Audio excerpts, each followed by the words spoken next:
Doom. It's a game that needs no introduction. Except this is a scripted YouTube video, so it's kind of obligatory.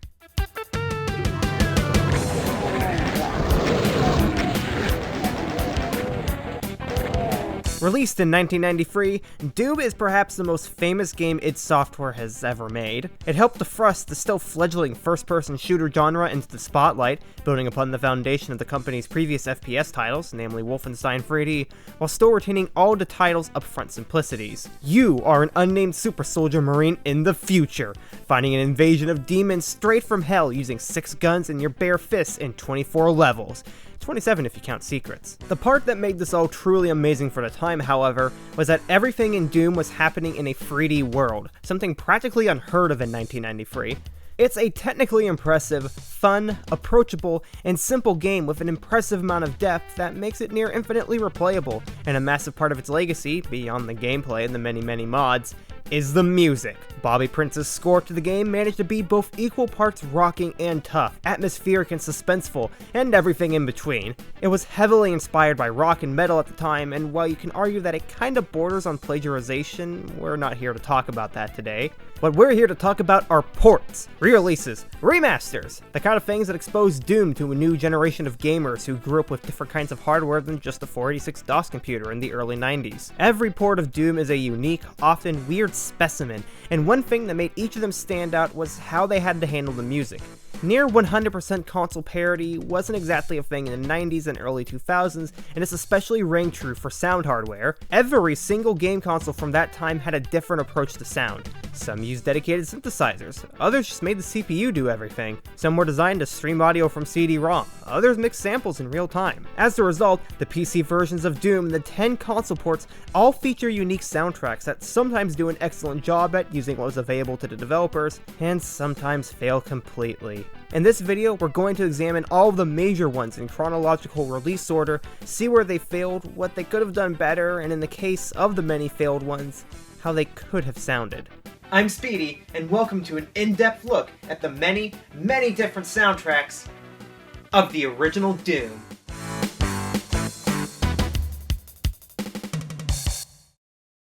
Let's start things off right with the first version of Doom, and one of the most complicated in terms of music. The MS-DOS version. Released in late 1993 after a year of development on Next workstation computers, the sound code was one of the last things added into the game, only being added in, albeit disabled, for the press beta, and finally fully functional in the first release of the game.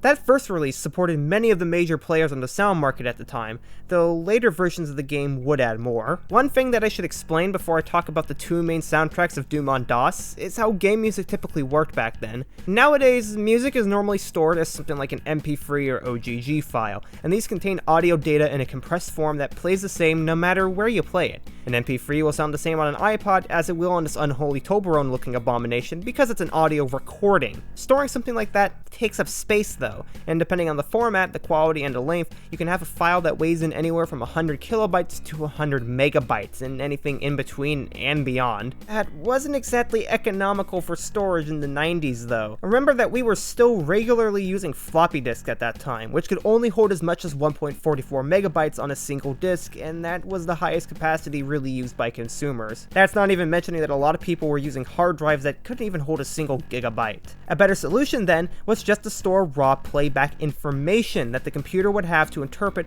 with a compatible sound generator. Telling a computer to play a note would only take up a few bytes after all, as opposed to storing a recording of that note, which could take dozens if not hundreds or thousands of kilobytes. Come the amazing invention of General MIDI in 1991, and from that time up until CDs really took over, most games stored their sound information by storing GM-compliant MIDI playback info. That part is important to specify, because General MIDI and MIDI are two different things. I explained this in the first episode of Sound Profile and plan to go more in depth in a future episode all about the MIDI standards, but essentially, MIDI is nothing more than a set of very basic computer commands that are mostly 7-bit. 127 possible instruments to select, 127 possible notes to play, 127 possible commands to apply in real time with 127 variable levels, pitch bending, which is actually not 7-bit, and a couple other simple things. To put it another way, MIDI is more or less just a collection of words, and the equipment transmitting and receiving the data define the grammar. and with the sheer amount of equipment out there, you had a ridiculous number of dialects. General MIDI solved this by taking MIDI and defining a small and strict subset of it. Instruments had to be arranged in a certain way, certain commands would always do certain things, and so on. Bringing that analogy back, if this were a spoken language, then MIDI would be the words and General MIDI would be the grammar and syntax that holds them all together. This is important to note because although Doom supported a ton of different sound devices, they were all played back through General MIDI. This meant transmitting regular old MIDI data on a GM-compliant device like the Sound Canvas, and defining a custom set of GM-compliant instruments and converting MIDI commands into something usable for things like the ad-lib sound card. Despite the similarities in how everything functioned though, Doom's soundtrack sounded wildly different depending on what you played it on, and I could go on forever and show minute differences between different MIDI synthesizers like the Yamaha MUs and the Roland Sound Canvases, and cloned sound cards, but I'm going to focus on the devices that it was intended to be heard on, and the one that most people heard it on. Meet the Roland Sound Canvas. As the first General MIDI compliant synthesizer and the successor to their prior synthesizer in a desktop-friendly form factor, the MT32, the Sound Canvas saw immediate success upon release and quickly became the de facto way to write music for General MIDI compliant devices, with composers around the world adopting it. That includes good old Bobby Prince too, as the entire General MIDI soundtrack for Doom was written on one, and this device can be seen as a standard for every other version to live up to. Due to its high-quality PCM-based synthesis provided by a dedicated Toshiba synthesizer chip, the Sound Canvas managed to provide a fairly realistic set of sounds, which were fantastic back in the day and nowadays do a great job of complementing Doom's style of music.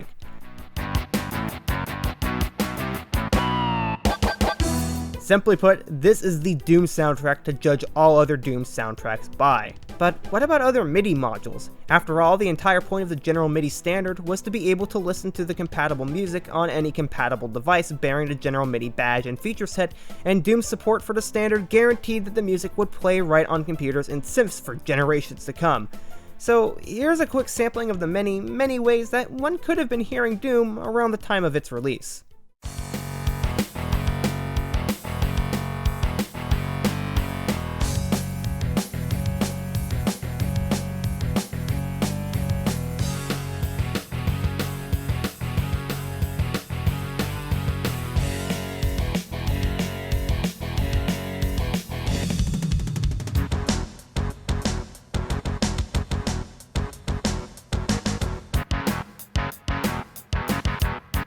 With all that shown and said, that's really not the most accurate representation of how the DOS soundtrack was being experienced back in the day.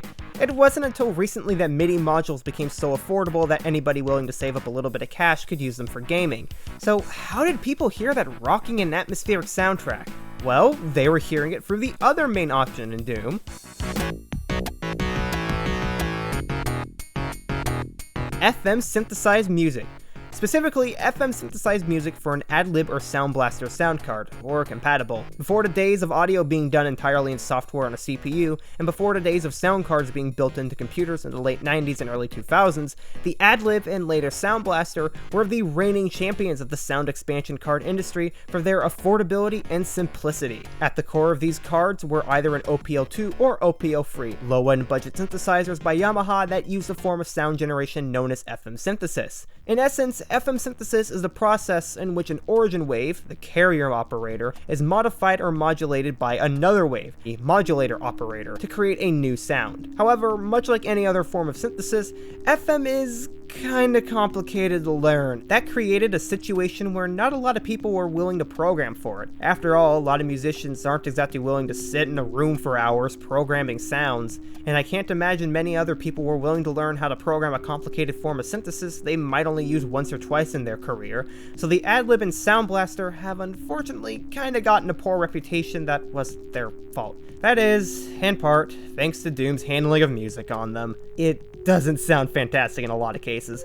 Many instruments only vaguely resemble what they're supposed to be. The drums are thin and weak, and a lot of the sounds are thin and lack depth, with some just being laughably silly. As you might have gathered from what I said just a moment ago, though, this really isn't the fault of the sound chips, but rather the people programming them. To be fair though, it's not all bad. Heck, I don't think it's actually bad at all. If you can look at the instruments in it as being their own thing instead of trying to replicate real sounds, it's a lot easier to appreciate it despite the questionable quality programming on these tracks. There are are also some times where these patches actually do a pretty solid job with these tracks. Some of the more atmospheric tunes, for example, sound awesome thanks to the often gritty sound of FM synthesis.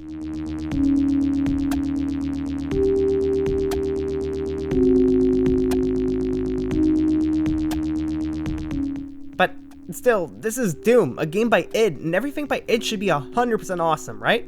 Well, the answer to both questions is yes, but there's a caveat to the first. id didn't make the sound code for Doom. Unlike most of the game, which was coded by id Software's programmers, primarily John Carmack, the sound code in the game was licensed out to a man by the name of Paul Raddick. Raddick developed a library called DMX, which sounded promising on paper. It used a customized, optimized format for storing music data called MUS or Muse, worked with every major piece of computer sound hardware at the time, and could play up to 8 digitized sound effects at any given time. Raddick also provided a number of stock instrument patches for OPL2 based sound cards or greater of the driver, which I imagine made things easier for musicians. So, for most gamers, it worked just fine, providing a no-frills audio experience that did everything you could want it to. Behind the scenes, however, the two big people of id, John Carmack and John Romero, were both displeased with how the driver turned out. When a Linux version of Doom's source code released, Carmack stated, "Here it is at long last. The Doom source code is released for your non-profit use. The bad news, this code only compiles and runs on Linux. We couldn't release the DOS code because of a copyrighted sound library we used.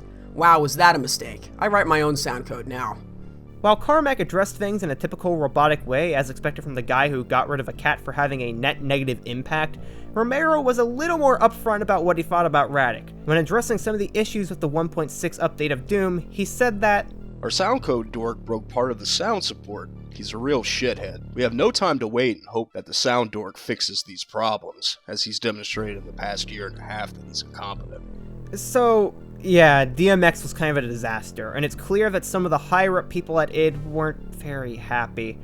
It didn't stop Raddick from going places in the industry, though, as he'd later go on to work at Aubrey, helping to develop their revolutionary surround sound technology, and nowadays, he works as a senior software developer at Microsoft's multimedia audio division. Though, I guess there's probably a couple people watching and wondering, if the stock instrument sounds are so bad, how come no one's replaced them? The answer is, they have.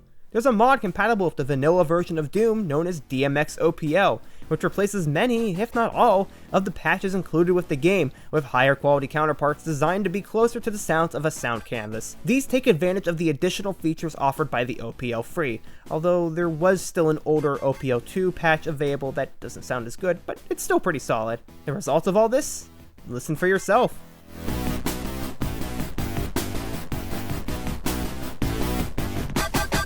While I do still prefer some of the original DMX patches, the improvements here are way more than significant enough to outweigh the small positives, and it makes playing Doom with an OPL-free sound card into an experience that feels much closer to how it was intended to be heard. Whether or not that's a good thing is up to you, but I find both versions of the FM soundtrack to be equally enjoyable to listen to and well worth checking out. Straying not far away from FM at all, we have the first port of Doom released, and also the one with the most infamous soundtrack. The 32X version.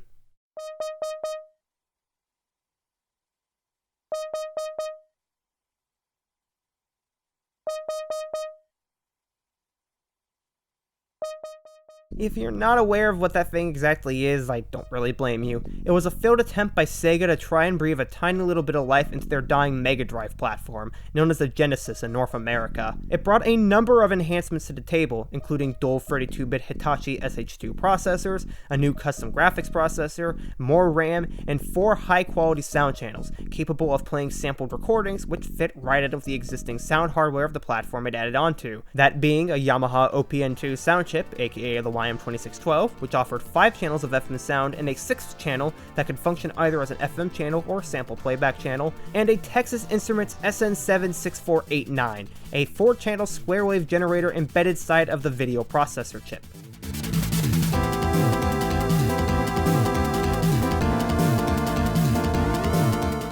Sadly, the platform was doomed from the start due to poor business and marketing decisions, from staff only having 9 months from the idea being approved to the system being released to create the platform, the 32X launching not far off from the release of Sega's true next-generation console, the Saturn. All that and more added up to a system that was dead on arrival, and as a result, it had very few titles with poor support after launch. And in at least somewhat competent move though, Doom was one of those launch titles, coming out on November 21st, 1994, and it was actually pretty okay to play on almost every front except the music, assuming you don't consider missing 10 levels to affect the playability of a game. It ran at a fast and fluid frame rate, it controlled acceptably well, and the game looked fairly close to its home computer counterpart, even if it is a bit drab due to the more limited color palette of the Mega Drive. But the music...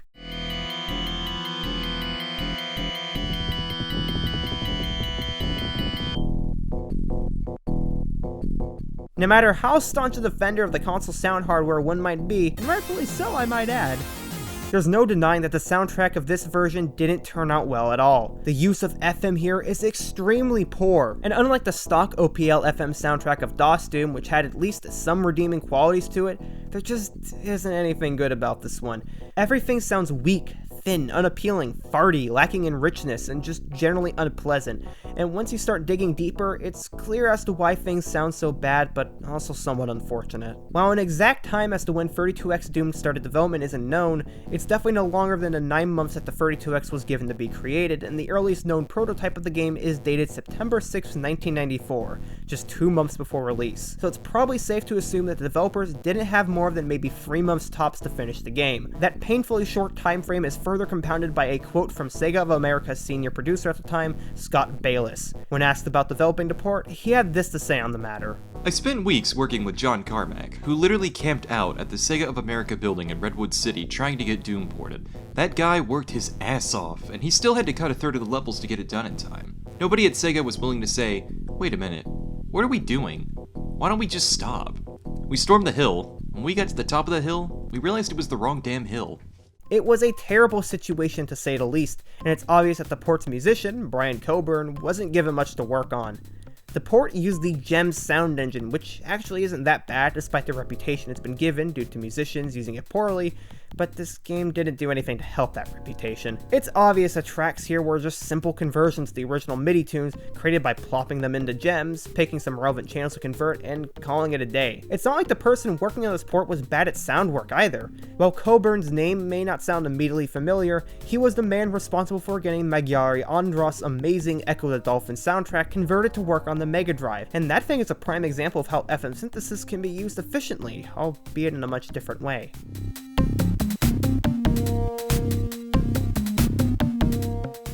So yeah, the music for Doom 32X is a disaster. The sky is blue, and when it's nighttime, it's dark. What else is new? Well, as for what could have been done with it, it doesn't take but a quick search on YouTube to find all sorts of what-if renditions of the soundtrack that take full advantage of what the YM2612 FM chip offers, along with the other hardware presented to the developers. It is, after all, an understatedly powerful little thing, capable of anything from bizarre electronic, to metal, to little synthesized orchestras in the right hands, and having that dinky little SN7 chip to back things up doesn't hurt either. Probably my favorite of these renditions has to be the near-complete soundtrack arranged by the Spoony Bard, which is by far the most realistic attempt at a fixed 32X soundtrack.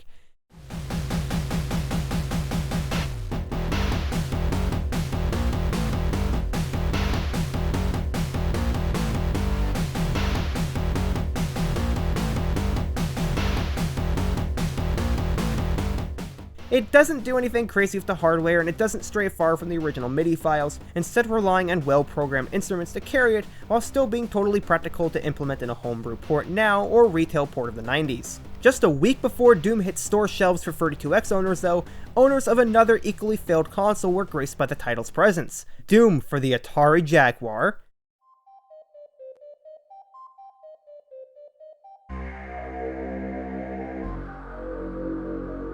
This version was actually in development before the 32X version, and served as the basis for most of the home console ports in the 90s, which includes the 32X oddly enough. Funny how these things work, huh? Being the only port handled in-house by id Software, it's of expectedly high quality, with a fairly stable and smooth frame rate of 20 frames per second, moody and detailed graphics that exceed the PC original in some ways, and smooth controls if you don't mind the Jags controller. There is one area in which this game is lacking though, and that is the music. Jaguar Doom doesn't have music, at least during gameplay. That might sound weird, but there's a reason for it, and it has to do with the architecture of the Jaguar. In a somewhat bold and ridiculous move by Atari, the Jaguar is one of the very few game consoles of the 90s to not feature dedicated sound hardware, instead delegating the task to the second of the free processors inside of the unit, codenamed Jerry. Jerry, much like its counterpart Tom, is a 26.59 MHz RISC-based processor that can do anything it's told to, but unlike Tom, which is more focused on graphics processing, Jerry is more focused on sound processing. That said, they're both just normal processors at the end of the day, and developers could use them as such, and that included Carmack. Due to the complexity of Doom, both Tom and Jerry were used for processing game logic and graphics, so much so that playing music back during gameplay caused significant slowdown and had to be cut to keep the game running smoothly. But, and here's the bizarre thing, this game actually still has music, it just only plays during the intermissions, and it sounds not very good.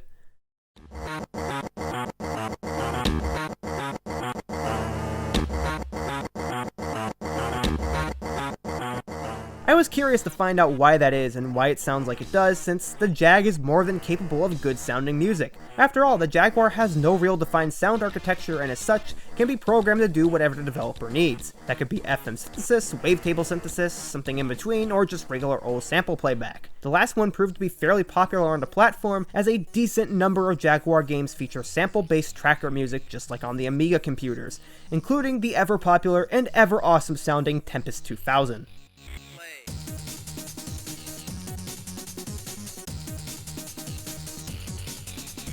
The approach taken by Jaguar Doom is similar in many ways, but still quite different. In fact, it's actually closer to the PC version in many ways than almost any other console port of the game. Music files here are separated into two parts stored on ROM, 221 kilobytes of raw instrument samples, 12 of which are percussive and 8 of which are melodic, and music sequences stored as .pod files. Judging by the source code, the pod format seems to be very similar to MIDI and seemingly even stores MIDI data, just like the Muse format of the PC version, although pod is not compatible with either standard MIDI files or Muse. The way it works isn't all that dissimilar from how Doom works with the sound canvas then. The part of code that handles music plays back music data with commands sent to the specific MIDI channels asking for specific instruments, and another part provides it with those instruments on those channels. Said instruments are all samples recorded from a sound canvas SC55, which on paper sounds like a great idea, except it's terribly executed here. Each instrument is only sampled a single time, leading to every sound having an extremely limited range before it sounds just horrible. Take a listen to how the guitars here in Kitchen Ace start out way out of range before going back to closer where they were sampled and start to sound more normal.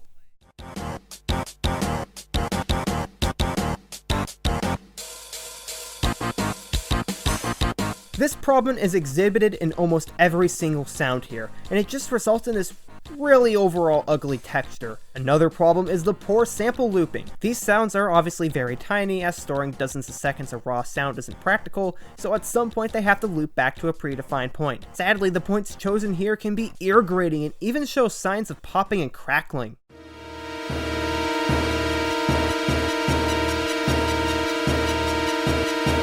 Simply put, the music in Jaguar Doom is a mess from a technical perspective. So, what exactly happened? As far as I can tell, it mainly has to do with trouble working with the Jaguar's architecture. Atari's last home console was a notably hard one to work with, from bugs that prevented the processors from interfacing with RAM correctly, to awful development tools that would only run on Atari's failing Falcon line of computers, which in and of themselves were abandoned a year after release to focus on the Jag. Go figure. It seems then that the programmers at id weren't exactly happy with how the hardware behaved, especially sound-wise. The code has a lot of comments complaining about bugs with the DSP, angry comments, and a function named, well, yeah. And while I'm not entirely sure who did the brunt of the work for this port, there's a good chance it was Carmack. If so, then it's probable that the music just wasn't a high enough priority for him to try and get functioning. He said before in the Linux source release that he wouldn't give a bat's tail feather for Doom music. Given that the actual samples stored in the game's ROM are fine, and that the issue lies with how they're played back and how they're used, I think it's safe to assume that a combination of the Jaguar being buggy and annoying to work with, and a lack of strong interest in the music for the game, led to it being thrown to the wayside in terms of priorities during production.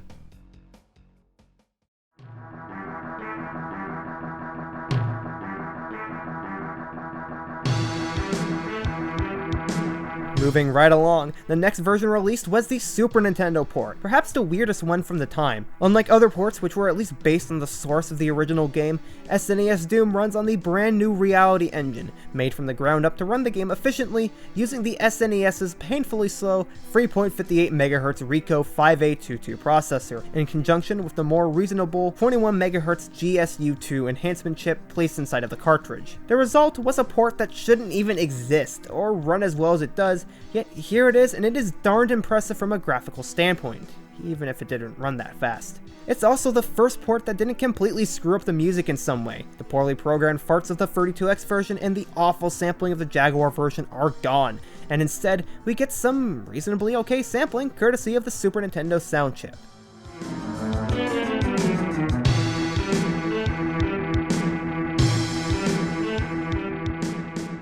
The SNES was ahead of its times in regard to sound hardware, with Nintendo deciding to forego typical synthesis methods that were popular at the time and focus on sampling with their SSMP chip that allowed musicians a greater level of realism by recording live instruments, studio quality synths, sample CDs, and whatever else they could think of. Being cheap consumer grade hardware though, there were a lot of limitations compared to a proper studio sampler. Probably the most infamous limitation is the RAM. You only got 64 kilobytes of sample RAM for everything. Music data, sound effects, instruments, the whole shebang. And that meant samples were subject to an extreme level of compression to make them fit in with everything else. That, and many other things, showed that there were a lot of trade-offs to make sampling work at the time, and whether or not the decision to use it was good at the end of the day is up to you to decide. I'm personally not a big fan of the extremely compressed quality many Super Nintendo soundtracks have, and I find that it simply lacks the charm that the FM and PSG combo of the Mega Drive has, but it has its merits. On a technical level, the soundtrack here isn't really anything that special, sticking to the most basic features of the sound chip to accomplish what it does, and it's half decent, half great. Where this rendition of the soundtrack really excels are the slower, more atmospheric tracks, and that's obvious here with tracks like Suspense and Dark Halls sounding great.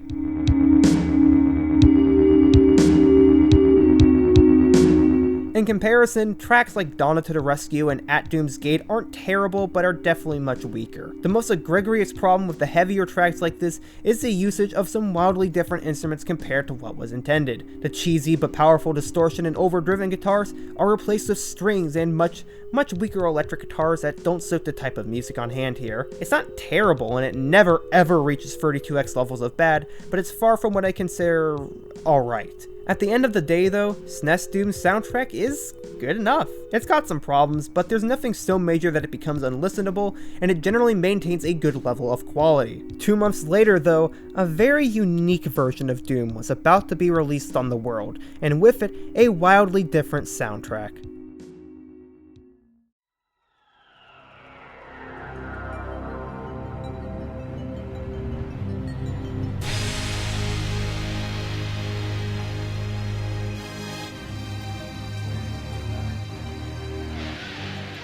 Doom, for the original PlayStation by Midway, is not only an impressive port of the game from a technical perspective, but also from a design perspective. Rather than try and be as accurate as possible to the PC version, the staff at Midway Entertainment went back and changed many things about the game, to the point where even DOS Doom veterans have something to gain from playing it again. From the colored lighting, the level design changes, new and modified monster, and a number of other tweaks, small and large, it's a truly unique take on the game, and that's only further reinforced by the music. Abandoning the rock and metal elements of the original soundtrack, Aubrey Hodges' new score is completely focused on atmospheric horror, with a mixture of creepy sounds, haunting melodies and chords, and atonal riffs.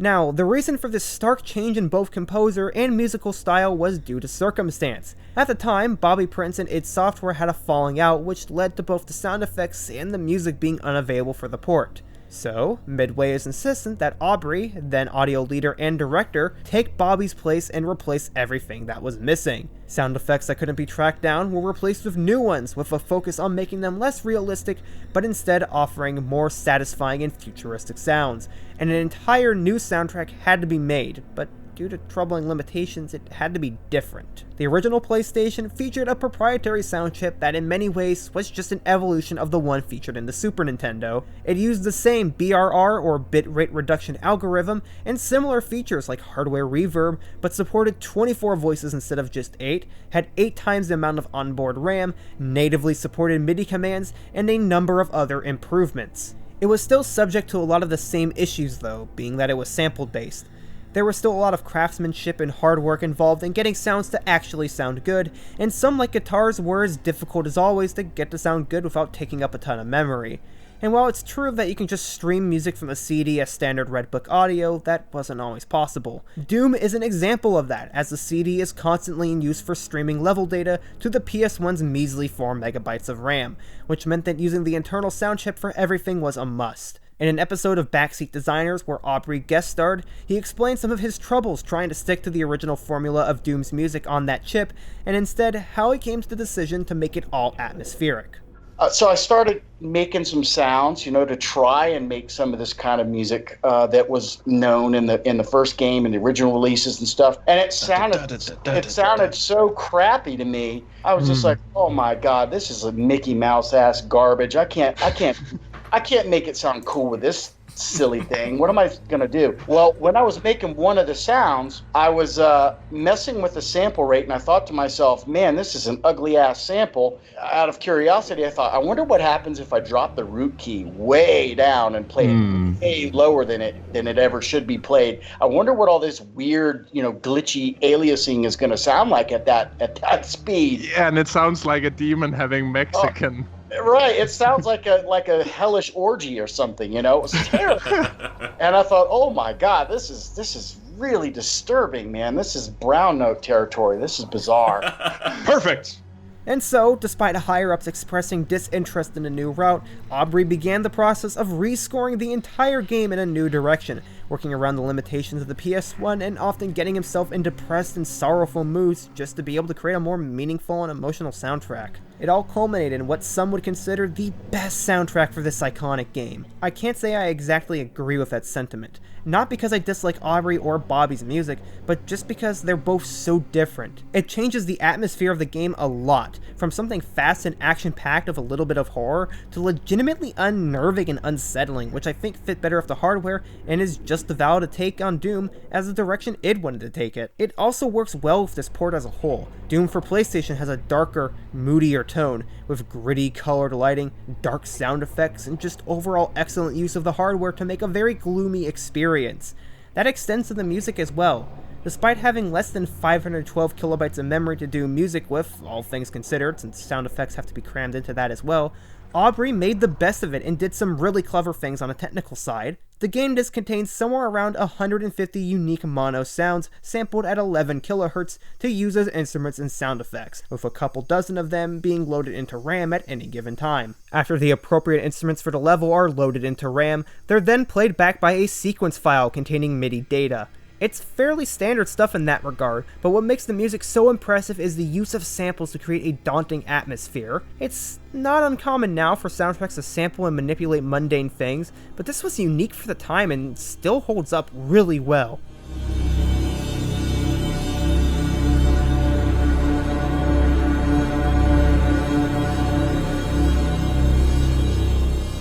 What makes this even more impressive is that 11 kHz isn't exactly high quality, yet the music still manages to sound full and rich. Part of that is thanks to the effects section inside of the PlayStation sound processor that houses the good old high quality PS1 reverb, which this port makes great use of for fattening up many sounds. Perhaps the best use of this reverb is adding it on a room by room basis to sound effects, which adds some nice depth to soundscapes.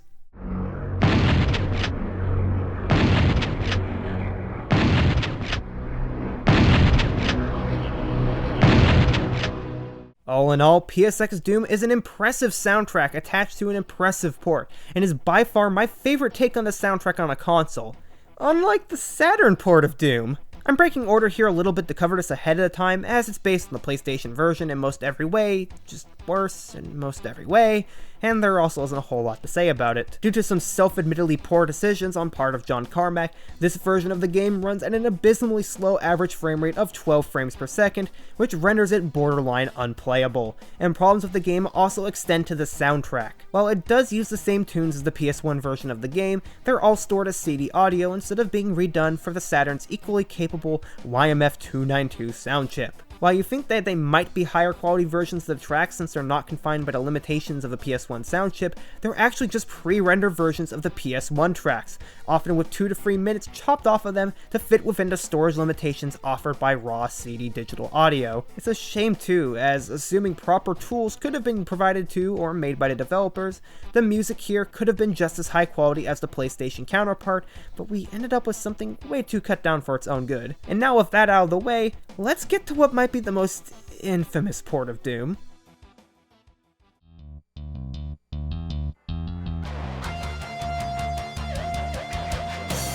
Everybody into Doom has heard the story of 3DO Doom before. Randy Scott, then CEO of the fresh new company Arc Data Interactive, got the rights to develop a port of the hit game for the new 3DO game console. Believing that adding assets into a game was as simple as dragging pictures into a program, Randy immediately started pushing the game as the 3DO's killer app, along with promising insane features. 3DO decided to check in on the project to see what was happening, and it turns out there was a whole lot of nothing. 3DO desperately asked for help to get the project done by Christmas, and the experienced programmer who previously worked on the excellent 3DO port of Wolfenstein 3D, Rebecca Heinemen, accepted the project believing that it was mostly done. And it turns out there was still a whole lot of nothing. So in 10 weeks, she managed to port the stripped down Jaguar version of Doom to the 3DO and got the game running, albeit at a horrendous frame rate and barely with any of the promised content.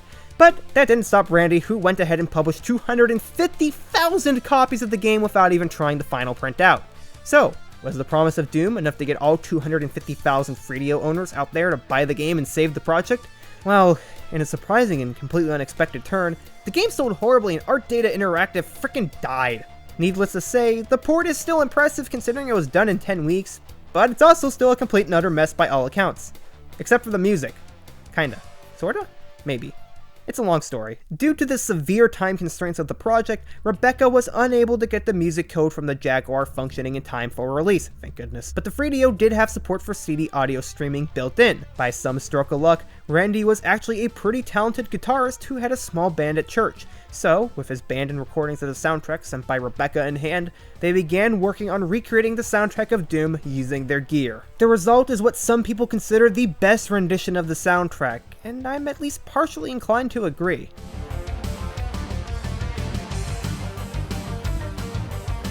A couple of the tracks now feature live guitar work courtesy of Randy, with his playing being a mixture of new melodies seemingly improv on top of the original riffs everyone's familiar with, done through some grungy and rich distortion and overdrive effects. Many of the tracks obviously don't feature rock and guitar work though, and those ones are equally as entertaining as well, although some of them deviate a fair bit from the original versions.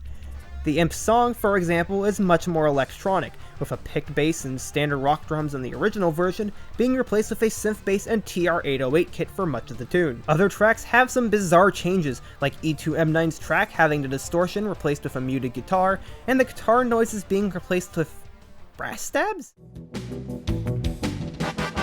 They are definitely some interesting takes though, and while I'm not sure these super high fidelity versions suit the very slow and cumbersome version of the game they're attached to, they sure do work with some of the mods for the PC version.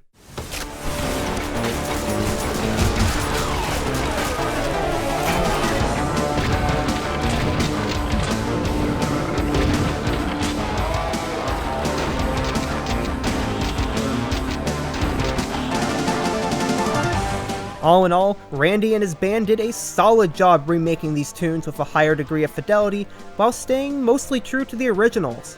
Except it wasn't really Randy and his band. A lot of people attribute this version of the soundtrack to him as if he did most of the work, but as far as I can tell, that just isn't true. The first clue that something is a little funny comes just from listening to the tunes. If you're particularly familiar with synthesizers in the 90s, you might have already spotted that the drums in these tunes aren't real.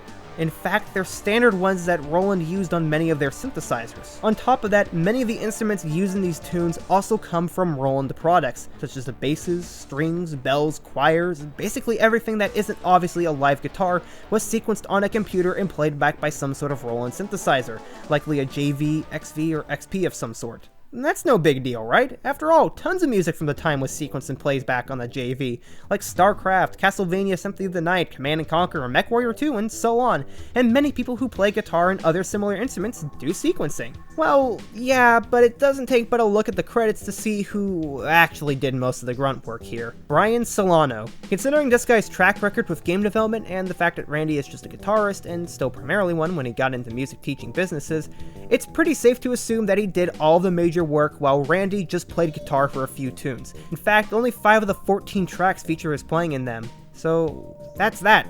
Randy didn't really do a whole lot with this port, even in terms of music, unlike what some people are inclined to believe. I guess some people might be wondering what happened to him after this game, and the answer is not really of a whole lot of interest. He seemed to have quit games soon afterwards, kept studying and playing guitar, won a King of Blues award from Guitar Center, released an LP, became a music teacher. Oh, and he got arrested for child molestation!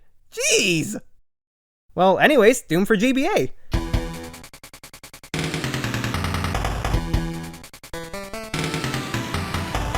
Released 4 years after the previous port of the game, the Saturn version, Doom on GBA was developed by David A. Palmer Productions, and is a very interesting version. Once again, based on the Jaguar port, it boasts solid frame rates for the platform, decent graphics, at least when played on an original GBA, and most of the content from the original game. There are some tweaks here and there, such as the color of blood being changed to green and some other sensors to make the game meet a T rating, but all in all, it's a neat little bit of history. We're here for the music though, and this is where things start to become very fascinating. The Game Boy Advance as a platform is extremely CPU driven. It doesn't feature any dedicated graphics hardware beyond 96 kilobytes of video RAM, nor any sound hardware except the original Game Boy's hardware and a stereo DAC for sending sound out, instead relying on the CPU to do basically everything. This means that generating the video, processing sound, and general game logic all have to be handled on the same 16 MHz ARM CPU. It's not too wild to presume then that Doom with its complex 3D graphics pushes that thing to the utter limits, and as a result, some compromises had to be made. In terms of gameplay, it still uses the same cut down levels of the Jaguar version. Graphically, the game runs in a low detail mode to save on performance. Musically, it does something that a few other GBA games that are equally as performance intensive do.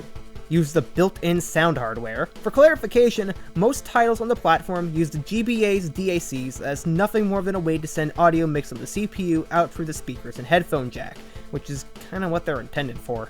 All of these engines share one thing in common though. They take a lot of CPU cycles. Presumably to save on performance then, Doom takes the least intensive way out by avoiding any sort of CPU mixing and just sending data to the Game Boy sound hardware and mixing that with low quality samples output straight through the DAC. While trying to use the older 8-bit hardware for something as rocking and atmospheric as Doom seems like a futile task, Palmer's company got a number of talented musicians on board to do arrangements of tunes in the game better fit for the hardware. One of them was Alistair Brimble, who previously worked on Driver 1 and 2. So he, along with Will Davis and Michael Delaney, made some versions of the tunes that range from fairly straight conversions, such as Dark Halls,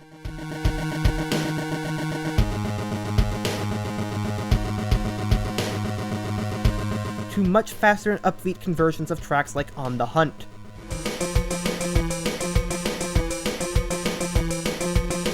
It's definitely a love or hate it type of thing, and I fall in the former for the most part. The usage of the original Game Boy's hardware isn't anything super special, but the attempts at using it for grungier and grittier tunes than is normally expected from the hardware is a cool change from what you would normally hear, and the use of the DAC for playing drums works well. You also have to consider the hardware they were working with. The musicians were limited to 3 melodic channels, noise, and a single mono sample channel that's constantly being shared with sound effects. It's very impressive in that regard. Sadly, the music is let down by one big problem. Track order. All of the music is shifted back one number. What should be E1M1 is now E3M8. E1M2 is now E1M1. and E1M3 is now E1M2, and so on and so forth. Perhaps it was intentional, or perhaps it was just simply an error in the code, but whatever it is, it results in many levels taking on a totally different feel as the wrong track is now playing. Even with that problem though, I think this version gets way less credit than it deserves. If you can look past the uniqueness of it, it's a very different take on the soundtrack that's worth giving a listen in. Alright, we covered all the main ports, so let's round off this video with a couple rapid fire ones. Let's go! GBA Doom 2. I wanted to focus exclusively on Doom 1 for this video, but I know some people would be asking about this version if I didn't talk about it, so here we are. I mentioned just a moment ago that the GBA sound drivers could be practically anything, and this game is an example of one that's entirely sample-based. The results are a mixed bag though. Due to some questionable instrument choices, a few tracks like Countdown to Death and the Healer Stalks just don't sound good.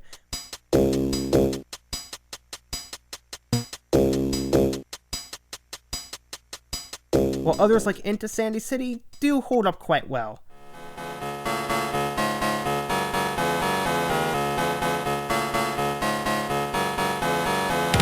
Original Xbox. This version of the game was included as an extra with the collector's edition of Doom 3, and seems to use a Roland Sound Canvas derived sound font for its MIDI playback, though unfortunately the music is all slowed down and all the sound effects are pitched way too low. It's bizarre.